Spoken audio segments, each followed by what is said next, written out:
জলবায়ু তহবিল থেকে অর্থ পেতে সামনের দিনগুলোতে ক্ষতিগ্রস্ত দেশগুলোকে আরও কাঠখড় পোড়াতে হবে বলে জানালেন পরিবেশ কর্মীরা। তারা বলছেন, এবারের কপেও অর্থ ছাড়ের বিষয়ে কোনো পথরেখা দেওয়া হয়নি। উন্নত দেশগুলোর অবহেলায় উন্নয়নশীল দেশগুলো জলবায়ু পরিবর্তনের প্রভাবে হুমকির মুখে পড়বে। হাবিব রহমানের প্রতিবেদন।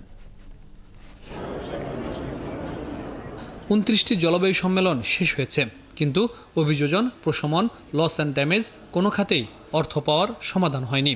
উন্নত দেশগুলোর কট্টর বিরোধিতায় বারবার ব্যর্থ হচ্ছে জলবায়ু সম্মেলন। শনিবার দ্বিতীয় জলবায়ু ন্যায্যতা সম্মেলনও পরিবেশ কর্মীরা ২৯তম কপ নিয়ে হতাশা প্রকাশ করেন। বললেন, জলবায়ুর ক্ষতিকর প্রভাব শুধু মূল্যস্ফীতি বাড়াচ্ছে না, ক্ষতি করছে কৃষি উৎপাদনও। Is not just a driver of this inflation because it has affected many of our productive sectors, including agriculture and food. পরিবেশ কর্মীরা বলছেন, উন্নয়নের নামে বিশ্বজুড়েই ধ্বংস করা হচ্ছে পরিবেশ। বাংলাদেশও পরিবেশ ধ্বংসের উপরের তালিকায় রয়েছে। তো নদীগুলো নেই, বায়োডাইভার্সিটি হারিয়ে গেছে, ইকোলজি বিনষ্ট হয়ে গেছে।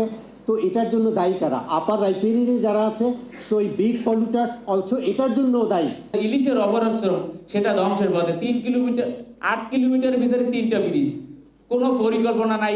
পরিবেশগত যাচাই বাছাই না করেই উন্নয়ন প্রকল্প গ্রহণ করেছে বিগত সরকারগুলো। রাজনৈতিক প্রভাবে ধ্বংস করা হয়েছে পরিবেশ। যে কক্সবাজার উপকূল জুড়ে উন্নয়নের মহাযজ্ঞ চলতেছে, কিন্তু এটা আমরা বাস্তবে দেখছি যে উন্নয়নের মহাযজ্ঞ নয়, এখানে ধ্বংসযজ্ঞ হয়েছে। বড় বড় মেগা প্রকল্প হয়েছে, আমরা দেখেছি। এখন পর্যন্ত কেন এগুলির ইম্প্যাক্ট অ্যাসেসমেন্ট পাবলিকলি অ্যাভেইলেবল না, সেটা এই সরকারের কাছে আমার প্রশ্ন। অন্তর্বর্তী সরকারের উপদেষ্টারা বলছেন, জলবায়ু পরিবর্তন অনেকটাই মানুষ সৃষ্ট। কাজেই মানুষের অভ্যাসের পরিবর্তনের পাশাপাশি আইন প্রয়োগ করতে না পারলে সংকট কাটবে না।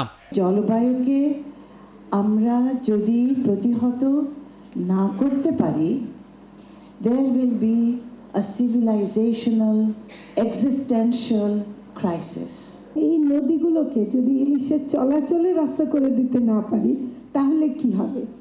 হাওরে যখন গেছে তখন দেখি আরো খারাপ অবস্থা। ক্ষতিপূরণের অর্থ না পেলে উন্নয়নশীল দেশগুলো আরও বিপর্যয়ের মুখে পড়বে বলে জানান পরিবেশ কর্মীরা। হাবিব রহমান, ৭১, ঢাকা।